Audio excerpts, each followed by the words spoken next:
der Kampf war schrecklich. Das war das Schlimmste, was ich seit langem gesehen habe. Ja, den Gliedmaßen abschneiden und dann essen. Schmarrn. Gaudi. Ich glaube, dass ich genau so ausschaue beim Geschlechtsverkehr. Woher wurde wie Kacke schmeckt? Ja, weil Kacke Kot fressen. Ja, weil ich Kot in meinem Mund hatte. Ja. Deswegen.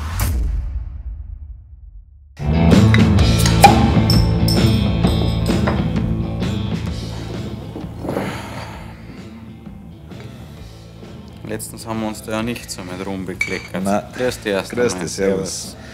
Du auch hier. Ja, wir haben uns nicht viel zu sagen offensichtlich. Nein. Deshalb, wenn wir uns 3 Wochen fast nicht gesehen haben, klar viel telefoniert. Nein. Sprachnachrichten, Viel Sprachnachrichten, viel. viel Dickpics. Ja. Du denkst, du kennst einen Schwanz, aber je nachdem, wie du ihn in Szene setzt, Komplett anderes Ding. ja, denkst du, er kennt Ja. nicht am Kid Rap. Ist das ein BBC auf Und, einmal? ja, er konnte nicht am Kid Rap kennen und dann Ja. der Kid Rap so, oh, zack, dann aus einem anderen Winkel wieder und dann so, ah ja, okay, stimmt. Jetzt sehe ich es. Kid Rap, das ist dein Schwanz. Ja. Mein Prost. Schön, dass du wieder da bist. Ich freue mich auch. Geht's podcastmäßig wieder weiter. Ja. Jetzt erst einmal trinken. Letzter Podcast.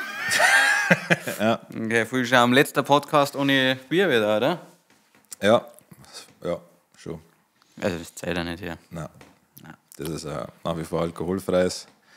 Dafür werde ich auch nach wie vor eine Ave Maria beten zur Wiedergutmachung. Eigentlich hätte man noch eine Woche Podcast-Pause gehabt, aber da gab es ein Missverständnis. Ich konnte das Missverständnis gerne aufklären. Und zwar hat der schlechteste Auszubildende aller Zeiten die Speicherkarten, wo einst der Ton drauf war, einfach formatiert.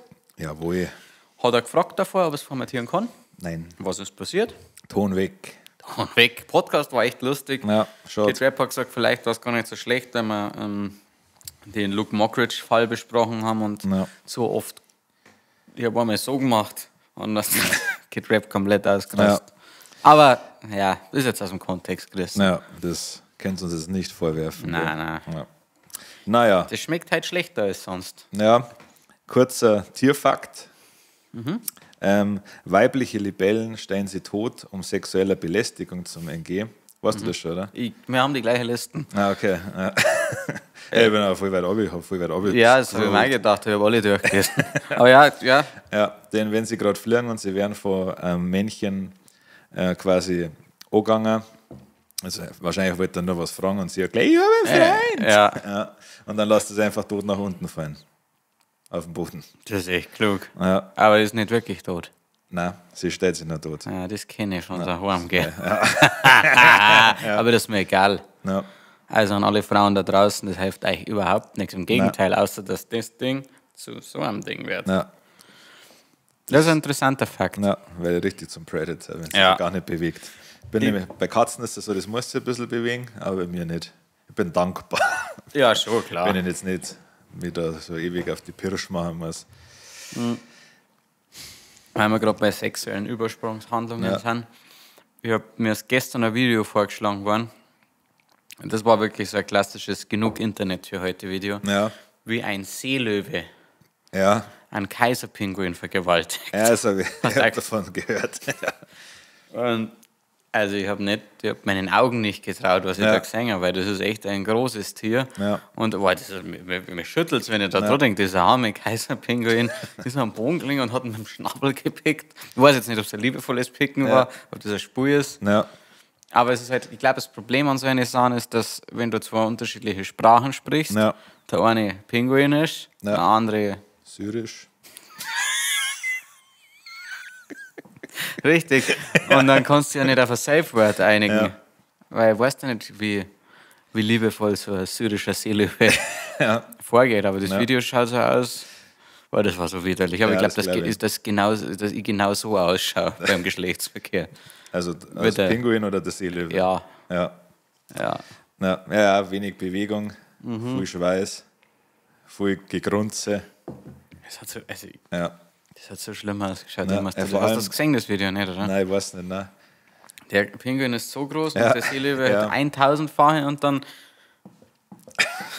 der hört nicht auf. Ja. Und ich weiß gar nicht, was hat denn der Seele, wird das sicher so ein Ding, oder? Mal schauen. Ja. Also mal informieren und ich weiß auch nicht wo. Ich habe mir dann sehr lang gefragt, wofür war es ein weiblicher Pinguin, ist das notwendig? Ja. Oder wirklich direkt in...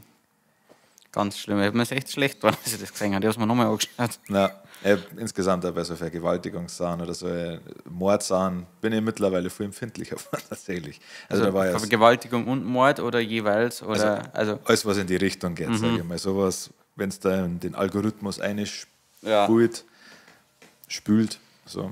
Das war als Jugendlicher abgestumpft. Ja, das liegt vielleicht daran, dass wir uns regelmäßig über das Infrarot am Handy Enthauptungsvideos zugeschickt haben. Ja. Du hast aber das werde ich auch nie vergessen, das war nicht schön. Nein, das hat sich eingebrannt, das Video. Das hat uns der Ding gezeigt, ja. Ja, der Tobi K. Ja, Tobi K. Ja. Das war so schlimm, ihr müsst euch das vorstellen. Nein. Naja, aber, gell. Steckst nicht drin? Nein. Musst beide Seiten nehmen. Du weißt gar nicht, was vorher war. Ja. Das ist jetzt eine Momentaufnahme. Ja. Ja. Was ist die Woche passiert? Du warst im Urlaub 2 Wochen. 3 Wochen. 3 Wochen. Ich war 3 Wochen, aber einmal war ich da für einen Podcast, wo ja nichts gebracht hat. Ja. Aber da war ich da gewesen. Ja, mein Urlaub war echt mega, mega entspannt. Ich habe da wir nichts gemacht haben, auch wenig gesoffen. Ich habe einmal mit meinem Dad einen Breller gehabt, aber so ein richtig schöner Bierbreller.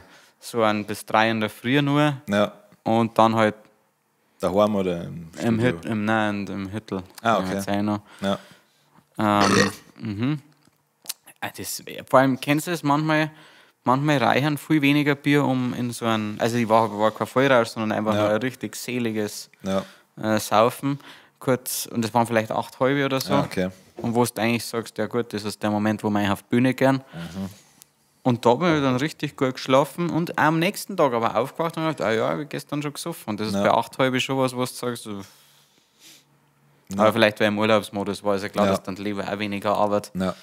Mir kommt es ja tatsächlich so vor, als hat man vom ausländischen Bier nicht so einen starken Kader wie vom einheimischen. Du sagst, ein ausländisches Bier macht, also was für mich ganz schlimm war, ist das 5-0er. Ja, das ist also das ist unabhängig davon. Also ich finde, also das kann ich jetzt nicht bestätigen, weil ich habe eigentlich nie Kader, von dem her kann ich da nicht mitreden. Ja, vielleicht das, weil bei den Amis oder so und auch bei den Asiaten, die machen ja Bier auf das Reis oder Mais. Und vielleicht vertragt mein Körper das einfach besser. Es schmeckt auf keinen Fall besser. Auf keinen Fall. Es schmeckt wie Kacke. Ja. Aber woher wurde wie Kacke schmeckt? Ja, weil Kacke Kot, fressen. Ja, weil ich Kot in meinem Mund hatte. Deswegen, ihr Trottel, ist das so peinlich. Ja. Vielleicht bekommt man das besser. Ja. Angenommen, okay, pass auf. Du hast jetzt ein Sappi Hell. Ja. Gebraut in Holzkirch von einem sehr guten Brauer. Ja. Was wir persönlich als unser Lieblingsbier bezeichnen würden. Ja. Das ist also 10 von 10 Bier. Ja.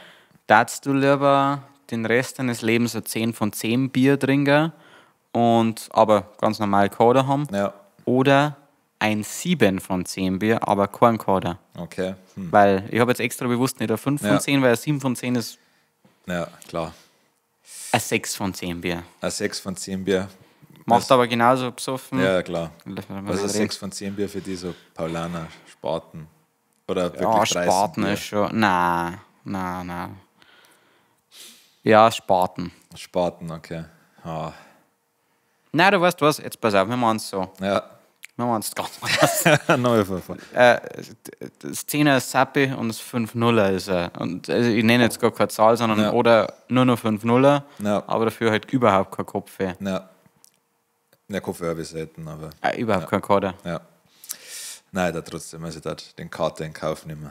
Okay. Trotzdem. Weil ich trinke Bier wegen dem Geschmack und nicht, weil ich ein Problem habe. Wenn du... Ja, logisch. Ja. Ich habe letztens auf dem Hüttel habe ich es mal wieder mit Schnapsmischungen probiert. Ja. Ist nichts mehr für mich. Mag ich nicht mehr gern. Ja. Also, ich habe irgendwas versucht, einen Cocktail zu mischen, einen Hurricane. Ja. Ich habe einfach geschaut und der hat interessant, dass es Bacardi, also Rum und 3 Säfte. Und ich gedacht, schaut verrückt aus, probierst du mal wieder Cocktails. Ja. Einfach nur mir war noch nicht besoffen. Ja. Ich glaube, für mich ist das einzige Sinnvolle wirklich eine ganz klassische Jägerbull-Mischung, die funktioniert. Ja. Und Rum-Cola. Whisky, Cola aber nicht so gern, weil ich Whisky an sich sehr gern mag.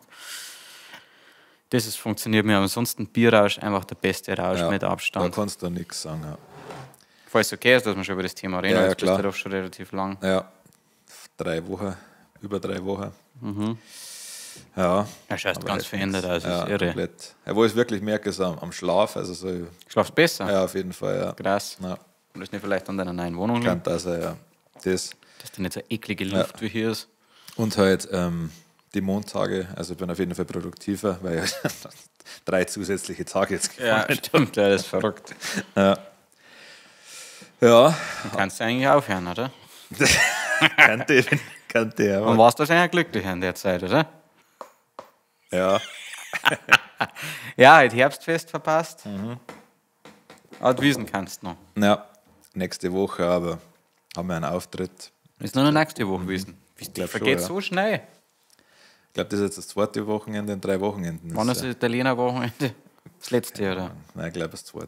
Also das jetzt. No. Da kann ich nicht. Nämlich haben wir jetzt einen Auftritt. Ja. Ich muss bei meiner Oma Holz machen. Du darfst. Ja. Ja, nein, sonst ist eigentlich viel passiert, oder? Urlaubstechnisch gibt es da noch ein Highlight? Also, ich habe netterweise ist mir die Hütten von einem Freund zur Verfügung gestellt worden. Die Hütten gehört der Familie seiner Freundin. Ja. Und das ist eigentlich eine private Hütte. Und ich habe dann gesagt, fahr nach Niederbayern, kannst du eine Woche da ausleben. Wir haben verschiedenste Gäste da gehabt. Und das ist so eine geile Hütte einfach nur. Die ist absolut im Niemandsland und du hast einfach komplette Ruhe. Du hast auch es ist gar nicht notwendig, dass du irgendwie rausgehst. Also auch irgendwie eine Wanderwege, also ein Scheiß, du hockst einfach drin, trinkst Bier, isst, liest, hörst Mucke, das ist einfach noch geil gewesen. Ja. Also Riesenfan, deswegen schaue ich jetzt tatsächlich auch gerade, falls dich interessiert. Das ist ein bisschen off-topic, aber ich schaue jetzt gerade, ob ich selber, da müssen wir nochmal dann außerhalb vom Podcast drehen, was finanziell so möglich ist, weil ich mir gerne ein Freizeitgrundstück kaufen, sowas in der Richtung. So höchstens 2 bis 3 Stunden Fahrweg. Und das kriegst du schon ab 60.000, 70.000 Euro aufwärts. Okay. Und da sollten wir mal überlegen, ob wir uns da zusammen. Ja. Aber das war so das Highlight für mich, dass ich jetzt vorhabe, mir ein Freizeitgrundstück zu kaufen. Okay. Ja. Bei dir was Besonderes passiert? Also hast du nichts gesoffen? Also nein, gar nichts. Viel gearbeitet. Tourwerbung, falls ihr noch keine Tickets habt, kennst du unsere Tour, die geht jetzt am 5. Oktober wieder los. Tickets auch bei uns im Online-Shop für die meisten Sachen.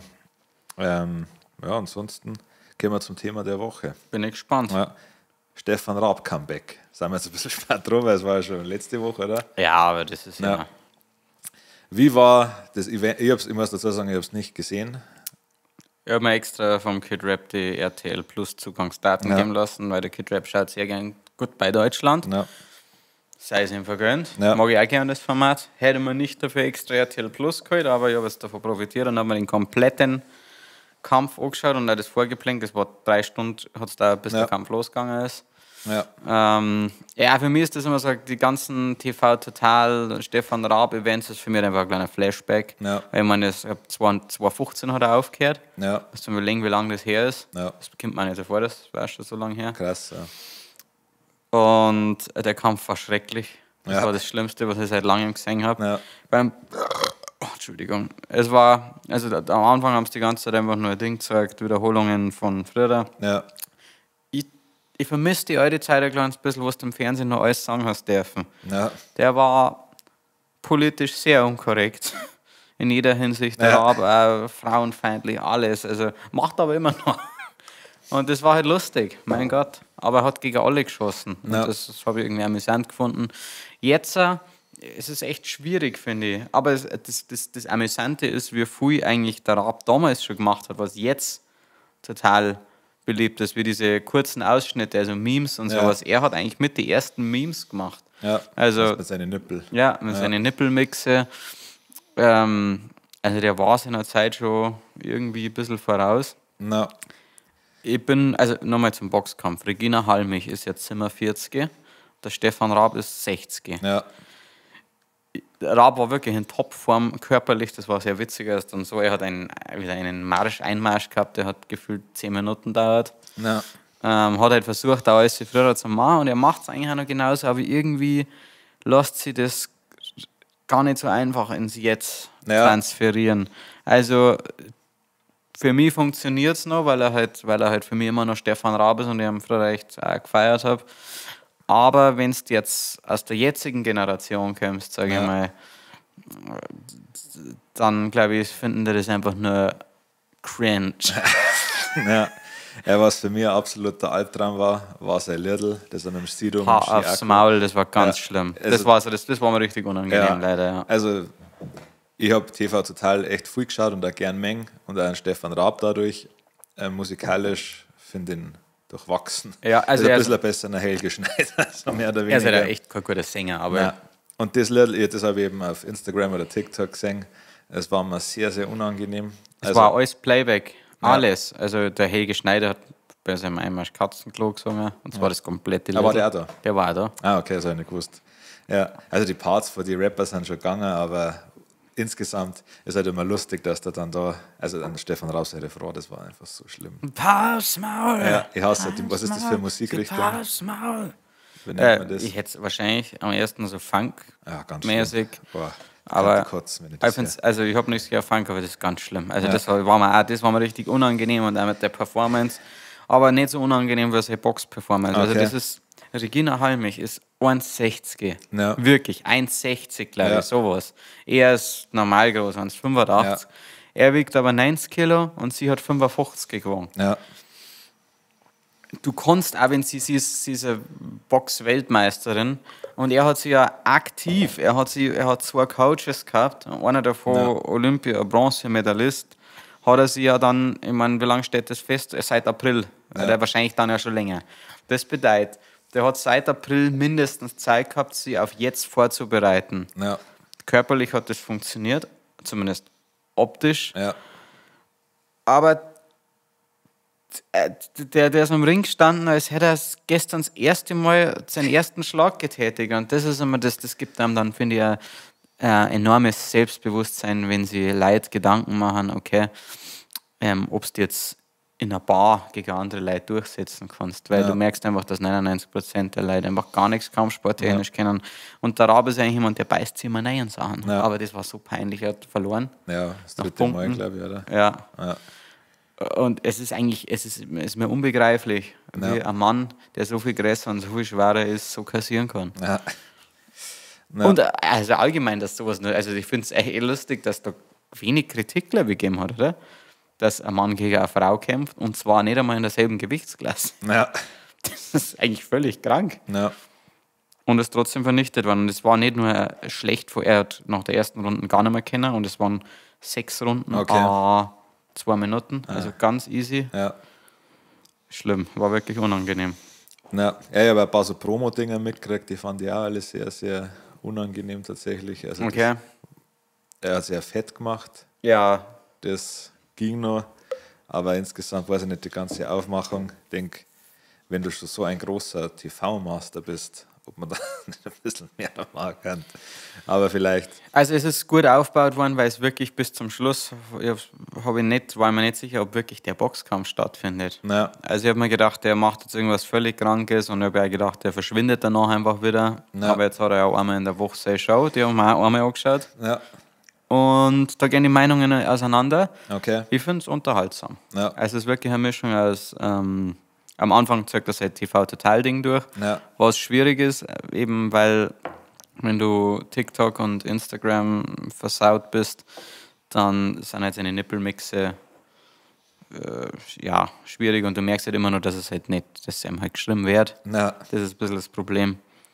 Aber dafür habe ich jetzt auch im Porsche fließen Tränen mitgekriegt, falls du den Song. Oh. Ja. Die Amigos haben einen Song rausgebracht, der heißt auch im Porsche fließen Tränen. Auch im Porsche fließen Tränen, wenn du alleine bist. Und das ist das schlechteste Video und der schlimmste Song, den ich seit langem gehört habe. Sehr schön. Ja, so viel. Dazu mal jetzt habe ich die ganze Zeit geredet, jetzt musst du mal ein bisschen was sagen. Ich habe schon was gesagt, das, was ich sagen wollte, habe ich gesagt, dass ich den Song das ist das Thema der Woche. Nein. Ja, also TV Total, wie gesagt, gern geschaut, viel geschaut. Kam mir, glaube ich, dann 5-mal in der Woche sogar. Ich weiß gar nicht, echt? Erst kam es einmal, dann haben sie es auf zweimal und dann zum Schluss hat er wirklich Gas gegeben, der Brat dann. Er schlagt den Raab und schlagt den Star, das war mir mal echt langweilig, Alter. Das hat immer so lange gedauert. Ja, das haben wir gern geschaut. Schon, das war, wie gesagt, das ganze Umbauen und das hat immer alles so ewig gedauert und hab dem Ganzen nichts abgewinnen. Dann wirst du die neue Show aber auch hassen. Okay. Auf jeden Fall, weil das ist einfach eine Mischung. Am Anfang macht eben seine TV-Totalnummer. Ja. Dann wird jemand aus dem werden 5 Leute ausgewählt. Ja.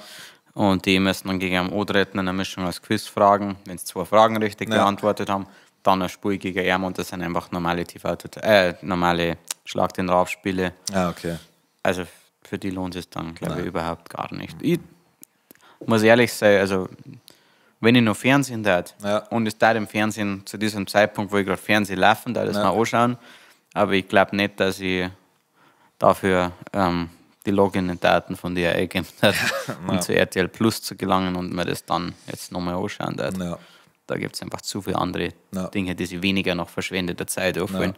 Ja. Es war bei Zirkus Halligalli bei mir ähnlich. Also ich habe Zirkus Halligalli gern geschaut und Joko und Klaas, Duell um die Welt, habe ich mir so 20 Minuten geben können und dann ist es langweilig geworden. Einfach weil diese ganzen Show-Elemente, das langweilt mir einfach. Was machen die 2 jetzt eigentlich noch? Also hat der Klaas hat immer noch seine eigene... Ja, der hat Late Night Berlin, oder? Ach, vorher ist Late Night Berlin. Okay. Ja. Aha.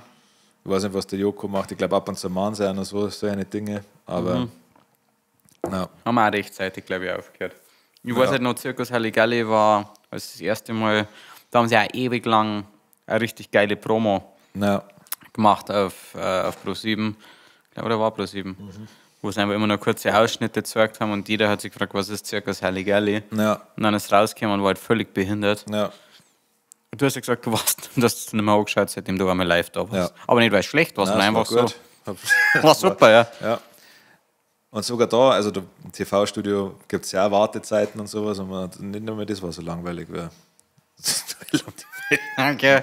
Ja. Ich habe es auch nur 2-3 Mal gesehen, aber ich habe die Zeit dazwischen halt dann immer irgendwie genutzt für irgendwas. Ja, dann es ist ja klar, dass im Fernsehen so gut wie alles gefaked ist, aber als dann die STRGF-Doku rausgekommen ist, dass das Zirkus Halligalli eben viel gefaked hat. Gibt es die eigentlich noch, die Doku, oder haben sie die runtergenommen? Nein, weil die wollte ich eigentlich auch schon lange mehr anschauen. Muss man es einfach to-do-listen. Ne? Ja, vor allem auch so Sachen wie das mit dem Fahrraddieb oder sowas, dass die den überführt haben, das war jetzt komplett gefaked. Oh, okay. Ja. Also, dass sowas, wenn jetzt 2 in einem Date hocken und der Joko oder der Klaas sagt dann was übers Ohr, dass das Statisten sind, das ist ja klar. Ja. Oder dass sie beim Duell um die Welt nicht wissen, wo es das nächste Thema ist. Ja. Aber nochmal auf den Stefan Raab zurückzukommen. Also, du hast ja gesagt, das ist schwierig, jetzt im Hier und Jetzt so ankommen zu sehen. Also, er macht es genau, wie er das damals gemacht hat, nur halt im Jetzt. Ja, weil ich habe auch natürlich nur TikTok und Instagram Reels gesehen, deswegen ist das schwierig, eine komplette Meinung zu bilden, aber ich habe ihn auch extrem unsympathisch gefunden da in seine Reels. Also so war irgendwie, keine Ahnung. Also nicht das Lustige unsympathisch, sondern einfach nur unsympathisch. Ja, ich habe das Gefühl, er möchte wieder so bissig lustig sein wie früher, aber es kommt auch tatsächlich oft unsympathisch rüber. Also vor allem, es ist halt einfach, also man muss ja dazu sagen, er wird auf RTL Plus ausgestrahlt. Ja. Das ist ein Streamingdienst. Ja. Er kann jetzt nicht mehr die Ü50-Leute ansprechen, die immer noch Fernsehen, sondern er muss jetzt die jungen Leute ansprechen. Und er hat eine Pressekonferenz direkt nach dem Kampf gemacht. Und hat einer halt gesagt, hat ihm eine Frage gestellt und dann hat er sie halt gefragt, was sie denn vom Beruf ist. Sie ist Content Creator. Ja. Und dann ist Content Creator. Ja. Und das ist halt schon wieder was, mein Gott, das ist halt inzwischen einfach ein Berufsfeld. Das ist, wie viele Follower hast du denn? Und ich hatte 3 Millionen Follower gehabt, also richtig heftig. Ja, so viel habe ich auch, aber nach 2 Tagen. Ja. Und das ist irgendwie, ich weiß nicht, das kommt nicht so... Ja, also er spielt natürlich so diesem Mario Barth-Publikum damit vor in Karten. Ja, klar. Die scheiß Influencer, so Leute, die halt auch einen Oliver Pocher lustig finden. Ja, gut. Ja, das habe ich ein bisschen drüber gefunden, weil es vorher eben gesagt haben, Raab ist auf Pocher-Niveau, aber das ist schon noch weit.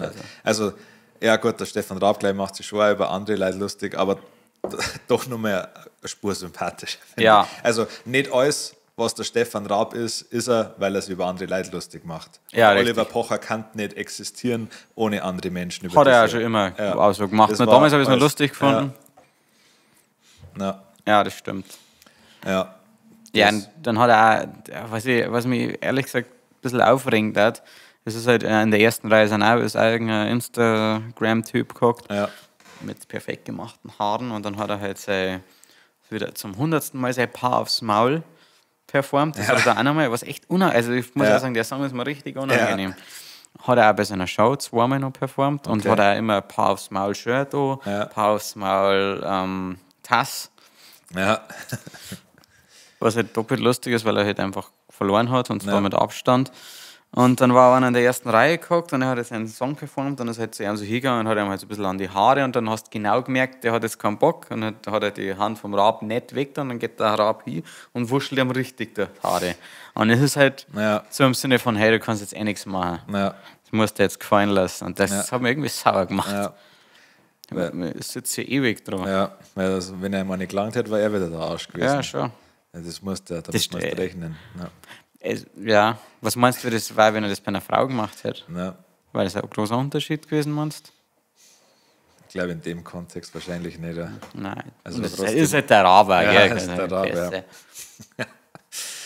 Weißt du noch, erinnerst du dich an die, keine Ahnung, MTV Music Awards oder so, von der Borat mit dem Seilzug, also der Schauspieler von Borat? Der Sacha Baron Cohen. Ja, mit einem Seilzug in die Menge gefahren ist und mit dem Arsch direkt im Eminem sein Gesicht gelandet ist. Nein! Hat Eminem das gewusst? Nein, der war richtig opisst. Echt? Die 12 Entourage gleich am Start gewesen. Echt, oder? Ja. Also, Entschuldigung, aber hätte ich am Eminem mehr Humor zutraut. Ich meine, der hat Leute. Hat gar keinen Humor. Also, er ist schon, das Einzige merkt man ja bei den ganzen Beefs, wo er hat, dass er immer sehr pisst ist und sehr. Ich glaube, dass er schon Humor hat, aber ich glaube, dass er brutal empfindlich ist, wenn es gegen ihn geht. Ja, genau, ja. Weil er hat gesagt, er ist einmal gefragt worden über einen Bizarre, gefragt worden, ob das nicht, war irgendeine Talkshow, wo er drin war. Und hat der Talkmaster gefragt, also sind die 12 Member durchgegangen und gesagt, Bizarre. Und dann hat er gesagt, was denkt man sich jetzt als Arbeitgeber, beziehungsweise wenn man dann jemanden wie Bizarre vor sich steht, und dann hat er gesagt, naja, die sind in einer Reihe gestanden, und dann hat er gesagt, ja, gut, großartig, Bizarre. Also ich glaube schon, dass er ich glaube nur, dass er halt wahrscheinlich durch seine Jugend oder so sofort pisst ist, wenn es jemand eben nicht respektiert. Ja, wahrscheinlich. Wenn das ist, ich glaube ehrlich gesagt, dass es richtig nach außen so richtig pseudo-hart, also gut, der kommt aus Detroit, der wird nicht nur pseudo-hart sein, der wird schon einiges erlebt haben. Ja. Aber ja, so dieses klassische Ausländer-Ding, sage ich jetzt einmal, was meine Mutter. Ja, schon, also, dass du jetzt sehr überempfindlich bist. Ja, habe mir bei dem MGK-Beef gemerkt. Dann. Ja, nein, das hat er gut. Das von dir hat er recht gut weggestellt. Ja. Hass, ich check den MGK-Hass auch nicht zu 100%. Also ich meine nicht nur Eminem-Fans, sondern ganz viele andere hassen MGK komplett. Und ich denke, warum denn? Also ich finde auch nicht, dass er sich nach außen hin wahnsinnig strange äußert. Er ist ein solider Sänger, finde ich, guter Text. Aber nur eine Tonrange. Das Video habe ich gesehen. Echt ein guter Lyriker, ein richtig guter Rapper, ein guter Musiker insgesamt. Und so viele Leute hassen ihn. Mittelmäßiger Schauspieler.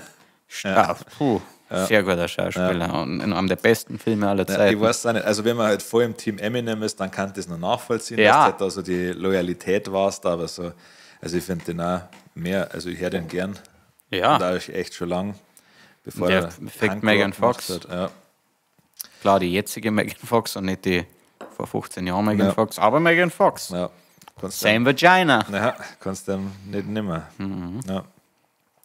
Gibt es von Stefan Raab noch was zum Sagen? Ich bin gespannt, wie es sich entwickelt. Er hat einen Vertrag über 5 Jahre mit RTL abgeschlossen. Ja. Ich weiß nicht, wie leicht man da rauskommt. Angeblich hat er für den Boxkampf 6 Millionen gekriegt. Okay. Und Regina Halmich 500.000. Okay. Ja gut, finde ich völlig okay. Ja. Nur, dass ich 6 Millionen echt gar nicht wenig finde. Für das, was er dann abgeliefert hat. Weil wenn du jetzt... aber es geht ja um die Einschaltquoten und die werden wahrscheinlich gut gewesen sein. Oder? Das auf alle Fälle, ja. Ich glaube, dass er Schlag den Rab. TV Total eine Zeit lang eine von den wenigen Serien war, die mit der Tagesschau mithalten können. Echt, oder? Krass. Ist das immer noch so, dass Tagesschau so am Ballen ist? Anscheinend, ja. Okay. Ja. Gott, die Leute werden alle älter. Ja. Ich werde schon eine Zeit lang geschaut. Stimmt, ja. Los Brutalos Favorites. Ja. Lustig, dass du vorher von einem kleinen Rape geredet hast. Es waren nämlich Meerestiere halt. Aber auch also Tiere, die im Meer leben. Also muss jetzt kein Fisch sein, der ein Säugetier sein. Okay, also, aber Salzwasser, gell? Ja. Salzwasser. Ja, da hast du mir jetzt kalt erwischt, weil ich bin kein großer Meerfan. Ja. Also ich bin gern im Meer und auch gern am Strand, aber ich finde das Meer gruselig. Take me back. Ja. Fuck you. Also, dieses ganze Tauchen, ich hätte da komplett Panik kriegen, wenn du da klar schaut, schön aus, die ganzen. Ich bin der schlechteste Schnorchler auf der Welt. Weil durch dieses kleine Ding kriege ich nicht die Luft, die ich brauche. Das ist das kleine Ding. Das ist der Strohhalm, Alter. Vielleicht probierst du mal mit diesen Masken. Ja. Ich krieg nicht die Luft, die ich brauche. Ja, wie viel brauchst du denn im Schnitt? Pfui. So. Ja. Ja. Okay. Also ich muss mal schauen, ob ich neben dir schlechter atmen kann, weil du so viel Luft benötigst. Ich glaube schon, ja. Also es geht dann mit der Zeit schon, weil dann, wenn ich mir dann eingroove und akzeptiere, dass ich jetzt halt weniger Luft zum Atmen habe, dann stellt sich mein Körper langsam drauf ein und ich glaube, das ist ein Panikding bei dir, kann das sein, weil das ist, kennst du das, wenn du das... Nein, aber wenn du dir als Kind unter der Bettdecken versteckt hast, wenn der Papa wieder heimkommt. Ja, schon, ja. Der gewusst, wo ich bin. Ja. Nein, aber wenn du dich versteckst und du kannst jeder, der schon mal Versteckstick gespielt hat, wenn du sie ganz flach unter der Bettdecke machst, kennt man ja meiner, da ist keiner. Ja. Und da kriegst du dann auch schlecht. Du willst gerade was drüber sagen, dass du dich nicht flach machst, genau. Nein, passt ja. Ja. Und, okay. Ja, passt ja. Und da kriegst du auch schlecht Luft, obwohl der die Luft eigentlich rein hat zu atmen. Aber dann denkst du, oh fuck, ich krieg keine Luft und dann schnaufst du schneller. Also ich glaube, dass das Schnorchelding vielleicht bei dir. Ja, aber gut, Meerestiere. Ja. Also nachdem ich jetzt, also ich mag ich den gerne mehr. Nemo mag ich. Ja. Ja, fang du mal an. Also ich bin beeindruckt von Walen, muss ich sagen, weil das sind einfach ziemliche High Ones. Ja. Aber ich habe mir echt zu wenig. Ich muss mir unbedingt einmal die Serie oder den Film Mein Freund der Krake anschauen. Ja. Vielleicht mag ich dann Kraken. Ja, du magst auf jeden Fall 2 Wochen nicht mehr so gern frittierte Calamari. Schon, oder? Ja, aber jetzt sind einfach so lecker. Ja, da kannst du nichts machen. Ja. Da sind mir die Hände gebunden. Hast du Raus aus dem Teich gesehen? Nein. Das ist also ein animierter Kinderfilm, wo es halt um Enten geht, die einen Teich verlassen. Und dann landen sie halt zufälligerweise bei irgendeinem Chefkoch und sollen gegessen werden und dann flüchtet die kleine Ente und schreit, warum sind wir so lecker? Ja, aber die Szene kenne ich. Ja, okay. Ja. So ist man mit der Krake gegangen. Ja. Vor allem Krake ist ja gar nicht so lecker. Ist einfach nur frittiert. Ja. Muss man dazu sagen. Ja. Aber nichts ist ungewürzt lecker. Was ist jetzt mit dem Eisbär seither? Weil der schwimmt auch auf dem Wasser. Ja, der lebt nicht im Wasser. Der lebt am Wasser. Ja. Ja, also Wale, verschiedene Wale, möchte ich mir jetzt nicht festlegen. Nummer 1, die Meeresschildkröten. Ja, die sind auch mega entspannt. Ja. Haie sind auch, finde ich, auch cool. Ja, cool, aber mega Panik vor denen. Ja, schon, aber es geht darum, was deine Favorites sind. Du musst ja nicht mit einer Mahjong spielen. Ja. Kannten sie wahrscheinlich gar nicht. Ja. Was hältst du von Quallen? Ja, Quallen, das sind halt die unsympathischen Quallen und Seesterne. Die Mücken der. Ja, die braucht keiner.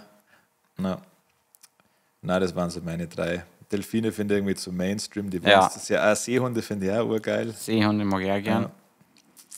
Und ansonsten, weiß ich nicht, was man wie einen wichtigen vergessen habe. Dann geh jetzt mal mit der Es gibt so eine Garnelenart, die halten Seesterne gefangen und Seesterne wachsen die Gliedmaßen immer wieder nach. Weiß ich, ja. Und die zwicken die Seesterne in Gefangenschaft eine Ärmchen ab und fressen es und lassen den auch wieder wachsen. Das bedeutet, das ist ja eigentlich eine gewisse Art von, sagen wir mal, Ackerbau. Ja, ja.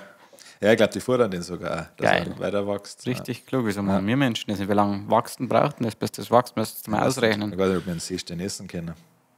Kenn ich schon. Wahrscheinlich, ja. Ich weiß nicht, wie nahrhaft das ist. Also auf 1 Meeresschildkröte, dann setze ich auf 2 Dugong, weil die irgendwie lustig sind. Ja. Seekühe für euch, die das nicht wissen. Und dann kommt auf 3 bei mir...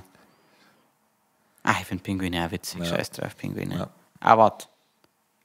Die leben ja nicht im Wasser. Die hätte es aus irgendeinem Grund sein lassen. Okay, da bin ich fein damit. Gut. Ja. Passt. Haben wir das geklärt. Schnell ist entweder oder. Gern. Italien oder Spanien. Oh, fuck. Ich denke nur ans Essen, deswegen war es für mich klar eigentlich. Oh, fuck. Nein, aber Italien, weil es für mich angenehmer ist. Na, also hätte ich Italien gesagt, ja. Ich mag auch Italienisch lieber als Spanisch. Schon? Ja. Ja, ich glaube, wenn man es mehr gewohnt ist bei uns, weil man ja doch aus Bayern schon einen Italien-Bezug hat auf jeden Fall und dann bist du schnell. Und die Bella Italia. Und die italienischen Mädels sind so leck. Das war kein Problem. Halten, die dann die Gliedmaßen abschneiden und dann essen. Schmarrn. Gaudi. Für immer leben oder nach dem Tod ins Paradies? Ich mag nicht ins Paradies, ich möchte wiederkommen. Für immer leben. Ich möchte halt nicht. Scheiße. Es kommt aufs Gleiche raus. Im Paradies bin ich dann auch für immer. Na, aber wenn du dir für immer lebst, bist du da irgendwann allein. Wahrscheinlich. Ich hoffe halt, dass andere den Deal auch machen. Ach so, ja. Na. Ja, schwierig. Jetzt haben wir aber schon entschieden. Na. Wir sind im Paradies. Ja gut, Paradies, gell? Das ist halt auch, das ist ja genauso, wie du das magst. Formuliert, ja. Das ist ja genauso, wie du das magst. Ja. Ich bin Christ, also eigentlich Paradies, logisch. Ja. Gibt es im Himmel ein Bier? Ich hoffe es. Sonst siehst du wieder drum. Ja. Ein Schnaps. Okay. Darfst du lieber jeden Tag einmal in den Reisnagel steigen? Aber du darfst wissen, wann es passiert. Oder täglich aus dem Nichts zu jeder Zeit, was möglich, vom Vogel angeschissen werden. Also ich glaube, dass ich lieber vom Vogel angeschissen werde, weil ich denke. Ja. Bloß weil ich weiß, wann ich in den Reisnagel steige. Das ist ja nicht, dass zu einer guten Zeit ist. Ja. Angenommen, ich bin auf einer Taufe und ich weiß genau, in diesem Slot steige ich in den Reisnagel. Ja. Das ist so nervig. Und ich denke, wenn ich 365 Stiche im Jahr, ich weiß nicht, wie gut das ist, ich glaube, das ist nicht gut für meinen Fuß auf Dauer. Und irgendwann vom Vogel angeschissen werden, Aber täglich? Ja, täglich, natürlich. Aber hat der Vogel darauf Einfluss und hat der Vogel ein persönliches Problem mit mir? Also ist das eine Fehde, die er austragt, oder ist es einfach nur irgendein Vogelschiss? Ja, das sind verschiedene. Also es ist nicht so, er erwartet nicht einen ungünstigen Moment ab, sondern es kann einfach Zufallsprinzip. Ja, es ist ja nicht immer der gleiche Vogel, also du kannst ihn nicht töten. Es sind verschiedene Vögel von einer unsichtbaren Macht gelenkt. Also sind es dann, wenn es unterschiedliche Vogelarten sind, variierter Schiss? Ja, aber er ist immer sehr reichhaltig.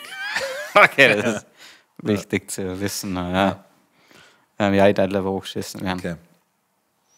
Schwierig, ja, wahrscheinlich, da ich mich dann auch für einen Schiss entscheiden, obwohl es sau nervig ist, vom Vogel angeschissen zu werden.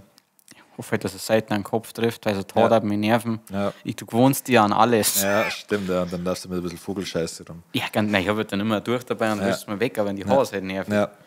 Mir ist das im Urlaub in Spanien passiert, da hat mir ein Vogel angeschissen und dann bin ich den ganzen Tag weil das war echt, das hat man richtig gesehen. Ja, war, glaube ich, eine Möwe oder eine Taube. Und dann bin ich den ganzen Tag in einem viel zu engen ACDC-T-Shirt rumgelaufen. Also hat's gehabt, Aber also hast du nicht gleich wegmachen können? Nein, also das hat man trotzdem gesehen. War richtig. Das ist ein richtig ätzender Schiss vom Vogel. Das ist angeblich, wenn du vom Autolack nicht früh genug wegmachst, muss es auch schlecht sein. Umgekehrt. Okay, jetzt wird es persönlich. Shiggy, Glumanda oder Bisasam? Shiggy. Ich mag Glumanda, ist mir zu overhyped. Und wenn es mal der Schwanz brennt. Ja, den hast du vorbereitet. Nein, dann gibt es einen Song, glaube ich. Und Bisasam habe ich auch, also ich glaube, Glumanda ist eines der wenigen Pokémon, die ich fast nie genommen habe. Nein, also Glumanda und Shiggy habe ich schon oft genommen. Ja. Bisasam nicht. Irgendwie stellen wir gerade vor, was ist aus dem Bisasam ein Smoothie zu machen? Wow. Ich glaube, richtig gut für die Gesundheit. Ja, schon, ja. Was schmeckt Bisasam? eher wie so eine Blume, so nach nichts? Also es ist ja so Endivienartig, hätte ich gesagt. Ich glaube noch wenig. Ich glaube, es ist ja grüner, also das hat kaum Farbe drin, grün und ein bisschen rot, glaube ich, oder irgendwo noch. Ja. Ich glaube, dass es für den Gaumen nicht viel gibt, aber das gute viel Ballaststoffe vielleicht. Aber egal, wenn man es frittiert. Schon, ja. Aber es steht einmal schicke frittiert, weil es ja Meeresfrucht sozusagen. Ja, stimmt, ja. Und eine Schildkröten, also ich glaube schon, dass das fein ist. Ja. Nein, da ist ein Glumanda als Echse oder Drache eigentlich das ungenießbarste. Wahrscheinlich, ja. Isst man Schildkröten? Bestimmt, also. Ja, gewiss, die Asiaten. Ich nicht, aber garantiert, ja. Also, weil ich weiß, du hast verpasst hast im Urlaub. Beim Weberfahren hat es ein Kesselfleisch gegeben. Nein, habt ihr euch was geholt? Nein, also ja schon, aber kein Kesselfleisch. Nein, nicht. Nein. Okay, ja, das ist schade. Ja. Jetzt müssen wir immer mal wieder mit so einem Beef. Ja, und ich war hinter einem, und komischerweise jetzt ausnahmsweise mal ein bisschen länger da beim Weber. Und dann war einer vor mir und der hat sich ein Kesselfleisch ausgesucht. Und die Frau hat den Fehler gemacht, die Verkäuferin, ihm zu fragen, was für Stickel er will. Und das hat dann so lange gedauert, weil man weiß ja, was im Kesselfleisch drin ist. Ein bisschen Fleisch und sonst noch ekliges Zeug. Aber warte mal, das war noch nicht zubereitetes Kesselfleisch. Doch, so, okay. Es war quasi in der Warmhaltetheke drin. Und, da ist das da. Und er hat sich dann noch das Ja, genau. Und er wollte dann nur das normale Fleisch. Die kannst du die arme alte Frau, die kannst du halt in dem Ding rumschauen, bis die Fleischbrecher. Ja, schön, wenn es fragt. Ja. Nein, Zunge mag ich nicht so. Nein, Lingerl mag ich nicht so. Ja, das ist ist der Sinn von einem Kesselfleisch, oder? Dass da jeder Scheiß drin ist. Oh, der Akku ist gleich leer. Oh. Ja, kriegen wir schon noch hier. Okay, letzte Frage. Warst du lieber aktuell für die Statik und Sicherheit von Brücken in Dresden verantwortlich oder die nächsten 10 Jahre für die Pünktlichkeit der Deutschen Bahn? Persönlich. Die Leute haben deine Nummer. Ja, Brücke, ganz klar, weil das, was die Deutsche Bahn liefert, ich glaube, das ist einer der verhasstesten Unternehmen auf der ganzen Welt. Ja. Und das mit den Brücken, kann ich sagen, es ist Witterung. Ja. Das ist jetzt auch die Klimadinge und Eisschollen und da war die eine grüne Politikerin, ist drüber gegangen. Ja, eben die. Carola, weißt du, Lang. Grün. Carola. Ja, ich weiß schon, wenn es meinst. Das ist gerade so ein Running Gag im Internet. Was? Dass alle fragen, ob sie über die Brücken drüber gegangen weil es Chubby ist. Ja, ich weiß schon. Ich kenne den fetten Hafen. Naja. Gut. Du? Rezept der Woche. Was war dir lieber? Achso, ja, da lieber 10 Jahre. Gut in Dresden, was soll es? Ist der erstens Dresden, das weiß ich auch nicht, ein Schott drum. Ja, egal. Und das ist ja, ich denke, da redet daher schon keiner mehr. Juckkorn und Deutsche Bahn ist ja immer wieder für alle Leute nervig. Ist auch für mich nervig. Ja. Kann ich voll wenn wir mal mit den Öffis fahren müssen, das ist eigentlich nicht mehr notwendig. Ja. Wenn meine Putzfrau wieder mein Ferrari hat. Ah, okay.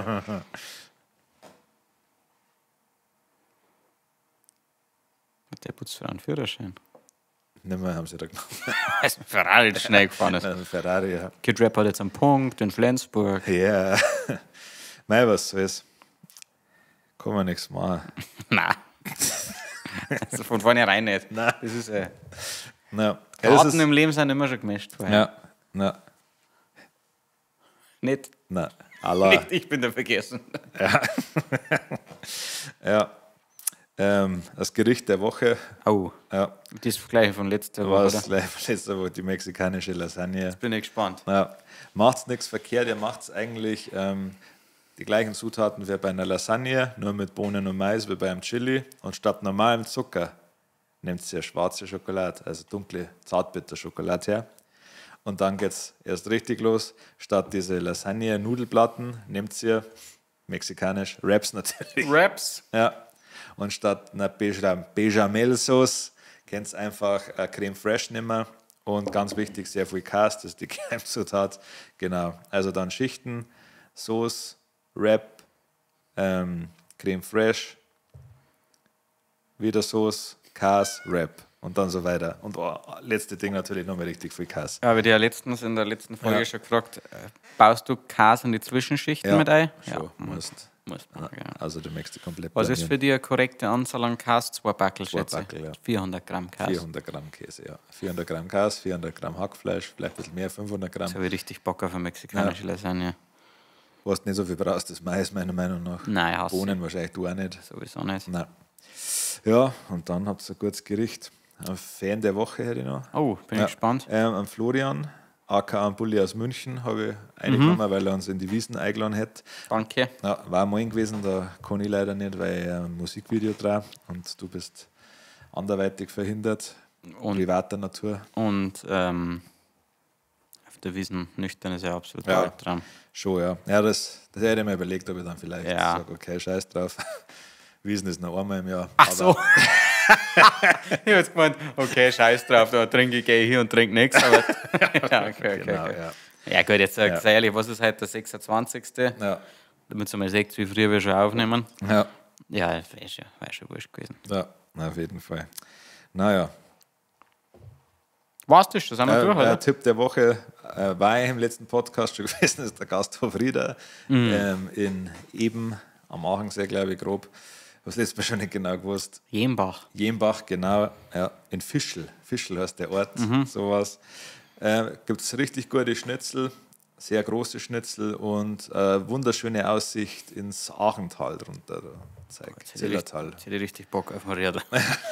Meine Empfehlung, auch wenn ich schon 5 Jahre noch mal da war, ich hoffe, es gibt es noch, das gibt die Rieder Überraschung oder das Rieder Geheimnis, eins von beiden, ich weiß nicht mehr, ist gemischte Platten für 2. Kannst du aber zu zweit, zumindest war es damals so, nicht essen. Die Wirte haben gesagt, es hat bisher erst eine Gruppierung gegeben, also ein, 2 Pärchen, das geschafft hat, die Platten aufzumessen. Und das waren 2 Geschwister mit 12 und 14 Jahren, die etwas dicker waren. Ja, und die haben Bandwurm gehabt wahrscheinlich. Das ist alles drin. Das ist so eine Platten, da ist Reis, da sind Pommes, dann sind 4 verschiedene panierte Schnitzel, 3 anderes Fleisch, eine Wurst, also richtig geil. Ja. Richtige Völlerei. Ja, in Texas gibt es es gibt das Hard Attack, wo es also Wettessen gibt, aber es gibt in Texas ein Restaurant, da wenn du 2 Kilo Steak fressen kannst, muss das nicht sein.